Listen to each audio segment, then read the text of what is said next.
Sir Lavanya విషయం కనుక చూసుకుంటే, ఆ అమ్మాయి బిహేవియర్ కానీ, ఆ అమ్మాయి మాటలు కానీ చాలా విచిత్రంగా ఉంటున్నాయి సార్.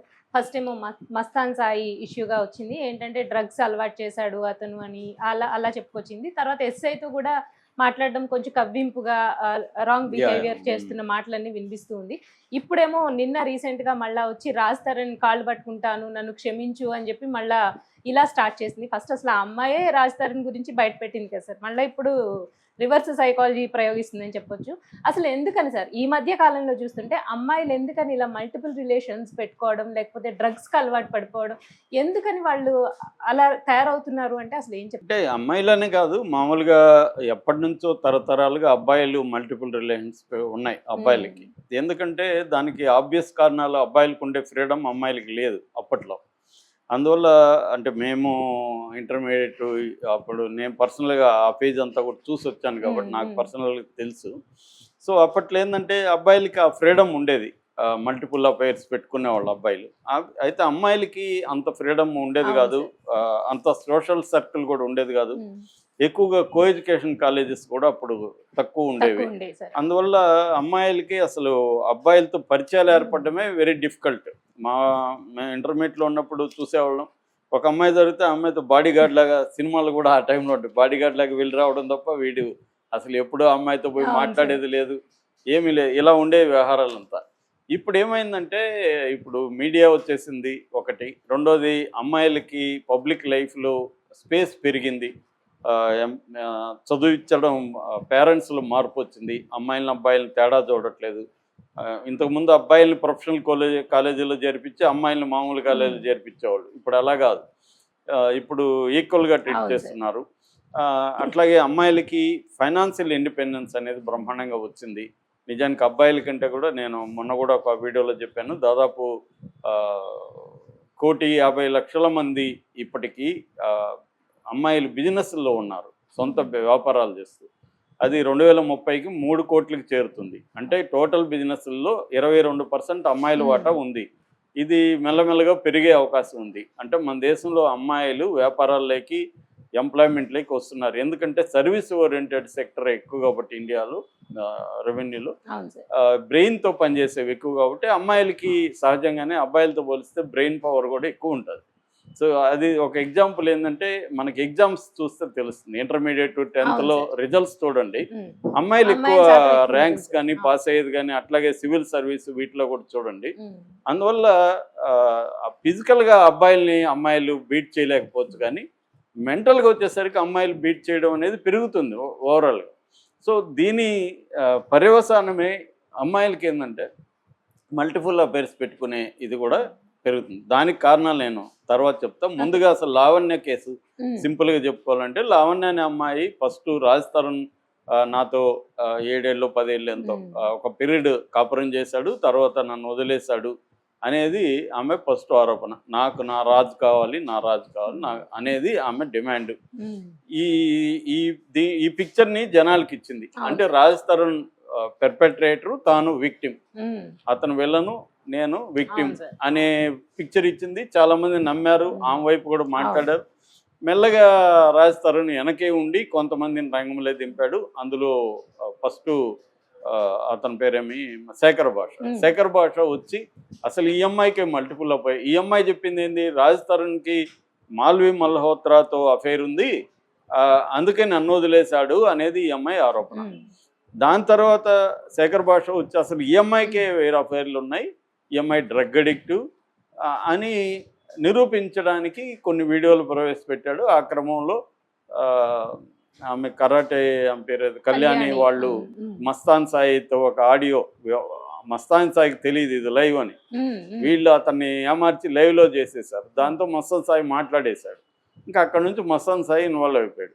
సో, మస్తాన్ సాయి అయినాక ఏమైంది? మస్తాన్ సాయితో ఈ అమ్మాయికి అఫైర్ ఉంది. అట్లాగే ఈ అమ్మాయి వేరే వాళ్ళతో కూడా హ్మ్. ఫ్లర్టింగ్ ఇవన్నీ చేస్తుంది. ఈ అమ్మాయికి డ్రగ్స్ అలవాటు ఉంది. ఇవన్నీ శేఖర్ భాష రంగంలోకి దిగాడు. దాంతో ఈ అమ్మాయి ఇప్పుడు వాళ్ళిద్దరి మీద కత్తి కట్టింది. వాళ్ళిద్దరిని అరెస్ట్ చేయాలంటే డీఐ అంటే డిటెక్టివ్ ఇన్స్‌పెక్టర్ నార్సింగ్‌లో. హ్మ్. అతన్ని ఫ్లర్టింగ్ చేసింది. అతన్ని తన ఫ్లర్టింగ్ వల్ల ఏమయ్యాడు అతను? వీళ్ళిద్దరి మీద చర్య తీసుకునే విధంగా ఆ ఎస్ఐ మరి ఈ అమ్మాయికి సలహా ఇచ్చాడా? ఏం జరిగిందో తెలీదు. ఈ హ్మ్. అమ్మాయి ఎళ్లి మస్తాన్ సాయి ఇంట్లో ఉండే ఒక 4 TB ఎంతో హార్డ్ డిస్క్ని పట్టుకొచ్చింది. అవును సార్. హార్డ్ డిస్క్లో మస్తాన్ సాయికి ఏముంది, ఇవాళ ఉన్న అనేక మంది యూత్కు ఉన్న లక్షణాల్లో భాగంగా మస్తాన్ సాయి తనకు నచ్చిన అమ్మాయిలతో భార్య గర్ల్ ఫ్రెండ్ అంటున్నాడు, వాళ్ళిద్దరితో రొమాన్స్ చేస్తున్నప్పుడు దాన్ని వీడియోలు తీసుకోవడం, ఇది చాలామంది ఇవాళ కామన్. మనకి నెట్లో సైట్లలో, ఇండియన్ సైట్లలో దాదాపు 78% ఈ వీడియోలు మనకు కనబడతాయి. వాళ్ళే తీసుకుంటారు, వాళ్ళే అప్లోడ్ కూడా చేసుకుంటారు. సో లేదు, ఒక్కోసారి అప్లోడ్ చేయకుండా మన విండోస్ ల్యాప్టాప్స్లో, కొద్దిగా మ్యాక్ అయితే రక్షణ ఉంటుంది కానీ విండోస్ ల్యాప్టాప్లో వీడియోలు ఉంటే అవి వేరే వాళ్ళు కూడా దూరం నుంచి కూడా తస్కరించవచ్చు. అలాంటి సాఫ్ట్వేర్లో అలాంటి హ్యాకింగ్ టెక్నిక్స్ ఉన్నాయి. అంటే మన దగ్గర నుంచి వాళ్ళు కొట్టేయచ్చు. అట్లా కూడా వెళ్ళిపోతున్నాయి. మనం పర్సనల్గానే తీసుకుంటాం, మన ఫోన్లోనో మన ల్యాప్టాప్లో పెట్టుకుంటాం. అది ఎవడో లేపేస్తాడు, దాన్ని లేపేసి వాడు వెబ్సైట్లలో పెట్టేసుకుంటాడు. ఎందుకంటే అది multi-billion industry, porn industry. So ఇలాగా ఆ అబ్బాయి దగ్గర ఉన్న ఇవి బయట పెట్టి ఆ అబ్బాయిని అరెస్ట్ చేయించింది ఈ సిఐ ద్వారా. అలాగే శేఖర్ భాష మీద కేసులు పెట్టించింది. అంటే సిఐని ట్రాప్ చేసి, సిఐని రొమాంటిక్ ట్రాప్ చేసి, సిఐ ఈ అమ్మాయి చెప్పిన వాళ్ళందరినీ అరెస్టులు చేయడం, ఇవన్నీ చేసేసరికి మీడియాని కూడా మ్యానిపులేట్ చేసింది. ఈ అమ్మాయికి మీడియాలో కూడా కొంతమంది సపోర్ట్ ఉన్నారు. దాంతో శేఖర్ భాషని, మస్తాన్ సాయిని విల్లన్లుగా, తను విక్టిమ్గా ఇప్పుడు మారిందనమాట. అంతకుముందేమో రాజస్థాన్ విలను, ఈ విక్టిమ్. ఇది జరిగింది. ఈ లోపల ఇంకొంతమంది రంగంలోకి వచ్చారు. ప్రీతి ఉదయ్ అనే ఇద్దరు, ప్రీతి ఉదయ్ అనే వాళ్ళని కూడా ఈ అమ్మాయి డ్రగ్స్లోకి దింపిందని, ప్రీతి అనే అమ్మాయి 1 year బ్యాకే వీడియో పెట్టింది. ఈ లావణ్యని నమ్మకండి, ఈ అమ్మాయికి డ్రగ్ అలవాటు ఉంది, డ్రగ్స్ వీళ్ళకి దించుతుంది అని ఈ గొడవ రాకముందే ప్రీతి పెట్టింది. అంటే అర్థం ఏమిటి, ఈ లావణ్య బ్యాక్గ్రౌండ్ ఎప్పటి నుంచో అమ్మాయికి మల్టిపుల్ అఫైర్స్ ఉన్నాయి, డ్రగ్ అలవాటు ఉంది. సో అది ప్రూవ్ అయింది. అయినా కూడా మీడియా మస్తాన్ సాయిని విలన్ చేసి ఈ అమ్మాయిని విక్టిమ్ చేసింది. ఎందుకు, పోలీసులు ఏం వెర్షన్ ఇస్తే అదే మీడియా క్యారీ చేసింది. సో నేను అప్పుడు కూడా అడిగాను, అసలు ఈఎంఐ కదా తప్పు, వాళ్ళ ఇంట్లో ఉండే హార్డ్ డిస్క్ ఈఎంఐ అతనేం పబ్లిక్ పెట్టుకోలే. అతను ఒక అమ్మాయితో, ఆ అమ్మాయి అనుమతితో వీడియో తీసుకుంటే, ఇద్దరు అడల్ట్స్, తప్పేముంది దాంట్లో, అది వాళ్ళ ప్రాబ్లం, వాళ్ళు చూసుకోవడానికి వాళ్ళు వీడియో తీసుకున్నారు, దానికి నేరం ఎలా అవుతుంది? కానీ దాన్ని నేరంలాగా చేసి 200 మంది, ఇవన్నీ పోలీసులు ఇచ్చిన పిక్చరు, 200 మంది ఉన్నాయంట, ఇతను 50 మందితో వీడియోలు తీశాడంట, ఇలాగంతా అతన్ని ఒక, అంటే అదేదంటారు, కుక్కని చంపాలంటే ముందుగా పిచ్చి కుక్క అని చెప్పాలి, అప్పుడు సింపతి రాదు. దాన్ని మంచి కుక్క అయినా పిచ్చి కుక్క అని చెప్పేసామనుకో జనాలు అమ్మాయి అనుకుంటారు తప్ప అయ్యో అనుకోరు. అలాగా మస్తాన్ సాయిని ఒక దుర్మార్గులాగా చిత్రీకరించడం అనేది కలిసి ఈ అమ్మాయి చేసింది. ఇప్పుడేమైపోయింది, ఈ అమ్మాయి ఆ డిఐ శ్రీనివాస్తో వగలబోతూ అతన్ని సెడ్యూస్ చేయడానికి ట్రై చేస్తున్న వీడియో బయటకు వచ్చేసింది. ఇది ఎప్పుడైతే వచ్చిందో గవర్నమెంట్లో పోలీస్ డిపార్ట్మెంట్ అలర్ట్ అయింది. ఎందుకంటే నార్సింగ్ పోలీస్ స్టేషన్ మీద ఆల్రెడీ విమర్శలు ఉన్నాయి. గతంలో ఒక ఎస్ఐని, సిఐని కూడా సస్పెండ్ చేశారు. అందుకని పోలీసులు ఏం చేశారంటే డిఐని వేరే చోటికి ట్రాన్స్ఫర్ చేశారు. ఎప్పుడైతే ట్రాన్స్ఫర్ చేశారు, మిగతా పోలీసులు లావాణ్య అంటే భయపడే పరిస్థితి. ఈమెతో మాట్లాడాలంటేనే వాళ్ళకి భయం. ఎందుకంటే రేపు ఏ వీడియో బయటకు వస్తుందో, మన ఉద్యోగాలను పోతుంది, ఈ అమ్మాయి మన కొద్దిగా టెంప్ట్ అయితే అని దూరం పెట్టారు. ఎప్పుడైతే ఈ అమ్మాయికి ఇప్పుడు అన్ని రకాలుగా ద్వారాలు మూసుకుపోయాయో, ఇప్పుడు ప్లేట్ ఫిరాయించి విక్టిమ్ వేరే విక్టిమ్లోకి వెళ్ళిపోయింది. ఆ విక్టిమ్ మళ్ళీ ఇప్పుడు ఏమంటుంది, నేను నా బంగారు కొండ రాజస్థాను అతన్ని వదులుకున్నాను, దీనికి కారణం మళ్ళీ మస్తాన్ సాయి నన్ను నమ్మించాడు, రాజస్థాన్ మాల్వి మల్హోత్రతో అఫేర్ ఉందని మస్తాన్ సాయి నన్ను నమ్మించాడు, మస్తాన్ సాయి డ్రగ్స్లో దించాడు, మస్తాన్ సాయితో నేను అఫేర్ ఒక చిన్న తప్పు చేశాను, సో అమ్మాయిలు మీరు తప్పులు చేయకండి, అలాగా డ్రగ్స్లోకి వెళ్ళకండి, సెక్స్ అఫైర్లు పెట్టుకోకండి అని ఈ అమ్మాయి పిలిపిస్తుంది. అంటే అర్థమేమి, అందితే జుట్టు, అందకపోతే కాళ్ళు. అందితే ఈ అమ్మాయి వాళ్ళని వెళ్ళాలని చేసేసి వాళ్ళని జైల్లో పెట్టించేయాలా, చంపేయాలి, నరికేయాలి అనేది ట్రై చేసింది. అందకపోతే ఇప్పుడు ఏడ్చి నేను కాళ్ళు పట్టుకుంటా, నేను క్షమాపణ అడుక్కుంటా, ఇది డేంజర్. మళ్ళీ కాళ్ళు పట్టుకున్నాక మళ్ళీ లాగుతుంది కాళ్ళని కుదిరినప్పుడు. ఈ అమ్మాయి క్యారెక్టర్ ఇది. సో అసలు ఎందుకు ఇలా చేస్తారనేది చాలా పెద్ద టాపిక్, నేను బ్రీఫ్గా చెప్తాను. దీనికి రకరకాల కారణాలు ఉంటాయి. అమ్మాయిలైనా అబ్బాయిలైనా మల్టిపుల్ అఫైర్స్ ఎందుకు పెట్టుకుంటారు, డ్రగ్స్కి ఎందుకు అలవాటు అవుతున్నారు ఈ జనరేషన్లో అనే దాని సైకలాజికల్ రీజన్స్ ఏంటంటే, అవాయిడెంట్ అటాచ్మెంట్ అంటారండి. అవాయిడెంట్ అటాచ్మెంట్ అంటే అటాచ్మెంట్ ఒక అటాచ్ అవుతుంటే వీళ్ళకి భయం అయిపోతుంది. అటాచ్మెంట్ని తొలగించుకోవాలంటే ఇంకొకరితో అఫేర్ పెట్టుకుంటారు. ఇది చాలామంది బాయ్స్లో గర్ల్స్లో పెరుగుతుంది. అవాయిడెంట్ అటాచ్మెంట్ అంటారు. That is first. Second, self esteem and validation. Self esteem చాలా మందికి అమ్మాయిల్లో కానీ ముఖ్యంగా అమ్మాయిల్లో తక్కువ ఉంటుంది. ఈ సెల్ఫ్ ఎస్టీము పెంచుకోవాలంటే తనని కోరుకునే వాళ్ళు ఎక్కువ మంది ఉండాలి. అప్పుడు నీ వాల్యూ పెరిగిన నాకు చూడు ఎంత డిమాండ్ ఉంది, నన్ను నా వెంట 10 మంది అబ్బాయిలు పడుతున్నారు. అందుకని పవర్ఫుల్గా ఉండేవాళ్ళు లేకపోతే పొజిషన్లో ఉండే అబ్బాయిల్ని పడేయాలన్న ఒక ఛాలెంజ్ వీళ్ళలో పెరుగుతూ ఉంటుంది. వాళ్ళని ఎట్లన్నా పడేయాలి మనం. అప్పుడు ఈ అమ్మాయికి సెల్ఫ్ ఎస్టీమ్ పెరుగుతుంది. ఒక వ్యాలిడేషన్ అంటారు.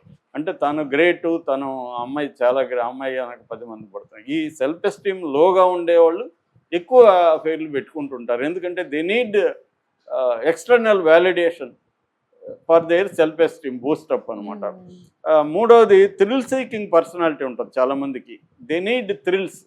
సరిపోదు వాళ్ళకి, ఒక్కరు అబ్బాయితో సరిపోదు, థ్రిల్ రాదు, ఇంకొకరితో కావాలి. ఇది ఇప్పుడుదే కాదు, ఎప్పుడో 1940s 50sలోనే నవళ్ళు రాసిన తెలుగులో కూడా ఉన్నాయి. అప్పుడే ఒక అమ్మాయి, అదేదో పేరు మర్చిపోయినాను, 5 మంది అబ్బాయిలతో రొమాన్స్ పెట్టుకుంటుంది. అప్పట్లో ఇంత లేదు కాబట్టి, అంటే దూరం నుంచే లవ్ చేస్తుంది. ఇప్పుడు దూరంలో ఎవరు ఉండరు కదా, పరిచయం కావడం, ఓయో రూము, ఇంకో గెస్ట్ హౌస్కి వెళ్ళిపోవడం. ఇవాళ దూరం నుంచి లవ్ అనేది లేదు. అప్పట్లో పాటలు కూడా దూరంగా హీరో హీరోయిన్ పాడుకునేది, ఇవాళ లేదు కదా. అలాగే సమాజం మారింది. సో థ్రిల్ సీకింగ్ బిహేవియర్ కూడా కారణం అన్నమాట. నాలుగవది, చిన్నప్పుడు ఏదో ఒక ట్రామా కావచ్చు, నెగ్లిజెన్స్ కావచ్చు. నేను ఆ మధ్య ఒక అమ్మాయిని ఇలాగ మల్టిపుల్ అఫైర్స్ పెట్టుకున్న అమ్మాయిని నేను అడిగాను, ఎందుకు ఇంతమందితో అఫైర్లు పెట్టుకోవాలా అనిపించింది అంటే, నాకు అసలు ప్రేమ అనేది చిన్నప్పుడు కరువైపోయింది, ఎవరు నన్ను పట్టించుకునేవాళ్ళు కాదు. అందుకనే అబ్బాయిలు ప్రేమ చూపిస్తే నేను కరిగిపోయేదాన్ని, వాళ్ళకి ఏం కావాలో అది ఇచ్చేసి వాళ్ళ దగ్గర నుంచి నాకేం కావాలో అది తీసుకునేవాడిని. అబ్బాయిలకి అది కావాలి కాబట్టి అది ఇచ్చేసేవాడిని, అబ్బాయిలు నా మీద ప్రేమ చూపిస్తారు కాబట్టి నేను వెళ్ళేవాడిని అని అమ్మాయి ఓపెన్గా చెప్పింది. అమ్మాయికి రియలైజ్ అయింది తర్వాత. సో ఇది ఆ పాస్ట్ ట్రామా జరిగినప్పుడు చిన్నప్పుడు, దానివల్ల కూడా అమ్మాయిలు కావచ్చు అబ్బాయిలు కావచ్చు వేరే అఫైర్లు పెట్టుకొని మనకి ఏదైతే ల్యాక్ ఉనిందో దాన్ని ఫుల్ఫిల్ చేసుకోవడానికి ట్రై చేస్తారు. ఇక బయలాజికల్ అండ్ ఎవల్యూషనరీ రీజన్స్ ఏంటంటే, చాలామందికి హై లిబిడో ఉంటుంది. అంటే హై లిబిడో అంటే డిజైర్స్ ఎక్కువ ఉంటాయి. అది బయలాజికల్ రీజన్స్ కావచ్చు, జెనెటికల్గా కావచ్చు. వాళ్ళు దాన్ని అదొక ప్రాబ్లం, నిజానికి పెథాలజికల్ ప్రాబ్లం లాగా ఉండేవాళ్ళు ఉంటారు. వాళ్ళు మల్టిపుల్గా పెట్టుకోకపోతే వాళ్ళు తట్టుకోలేరు. అందువల్ల they need to have affairs. అది ఒక్కరితో సాధ్యం కాదు వాళ్ళకి. అందుకని చాలామందికి అది హైపర్ సెక్సువాలిటీ డిజార్డర్ అని కూడా అంటారు దాన్ని. అటువంటి హైపర్ సెక్సువాలిటీ డిజార్డర్స్ బయలాజికల్గా కొంతమందికి ఉంటాయి. దానికి ట్రీట్మెంట్ కూడా ఉంది, బట్ అది తెలియదు కాబట్టి వీళ్ళు ఇదే చేస్తుంటారు. అట్లాగే ఎవల్యూషనరీ సైకాలజీ అటానమీ అంటారు అనమాట. అంటే ఒక అటానమస్గా ఉండాలి అనే ఒక దీంట్లో కూడా వీళ్ళు పెట్టుకుంటారు అన్నమాట. ఇక సోషల్ ఫ్యాక్టర్స్ ఉంటాయి. అంటే కల్చరల్, మన చుట్టూ ఇప్పుడు అమదేవురు అనేది హాస్టల్లో అందరికి బాయ్ ఫ్రెండ్ ఉన్నారు, నాకు ఒకదానికే లేదని బాధపడుతున్నాను అని చెప్పి. ఎందుకంటే అందరికి బాయ్ ఫ్రెండ్ ఉన్నారు, తాను లెఫ్ట్ అలోన్ పోమంటారు, fear of missing out. So తను దూరం అయిపోయింది, తనకి ఎవరు లేరు అన్న ఒక దిగులు వస్తుంది అన్నమాట. ఇది నిజానికి అమ్మాయికి నీడ్ లేకపోవచ్చు, కానీ కంపారిజన్లో అందరికి బాయ్ ఫ్రెండ్ ఉండి బైకులు ఎక్కించుకుపోతుంటారు, కార్లలో తీసుకెళ్తారు, నాకెవరు లేరు, నేను లోన్లీగా ఇక్కడ పడి ఉండాలి అందువల్ల ఈ అమ్మాయి కూడా ఎవరైనా దొరికితే బాగుండు అన్నట్టుగా ఉంటుంది. సో వాళ్ళ రూమ్మేట్స్ వాళ్ళ బాయ్ ఫ్రెండ్కి ఫ్రెండ్ ఎవడో ఒకరిని పరిచయం చేయమని ఈ అమ్మాయి అడుగుతుంది. ఇలాగా ఈ అమ్మాయి కల్చరల్ ఫ్యాక్టర్స్, పీర్ ప్రెజర్ అంటారు, ఇతరుల పీర్ ప్రెజర్, మీడియాలో ఇది కనబడవచ్చు. ఇవన్నీ వీళ్ళకి బయట నుంచి ఎక్స్టర్నల్ ఫ్యాక్టర్స్ వస్తాయన్నమాట. అట్లాగే కొంతమంది రెబల్ నేచర్ ఉంటుంది. అంటే ఒక్కరే 10 మంది అఫైర్లు పెట్టుకోవడం అనేది ఒక రెబల్. ఇప్పుడు మనకి శ్రీరెడ్డి ఉంది, వాళ్ళు సంప్రదాయబద్ధంగా పెంచారు ఇంట్లో, వాళ్ళు రెడ్లు అయినప్పటికీ బ్రాహ్మిన్ కల్చర్ అంతా ఉంది వాళ్ళ ఇంట్లో. ఎప్పుడైతే నువ్వు ఎక్స్ట్రీమ్ ట్రెడిషనల్గా ఉంటే దాన్ని రెబల్ చేయడానికి, వాళ్ళని హర్ట్ చేయడానికి వీళ్ళు కావాలనే అఫైర్లు పెట్టుకుంటారు.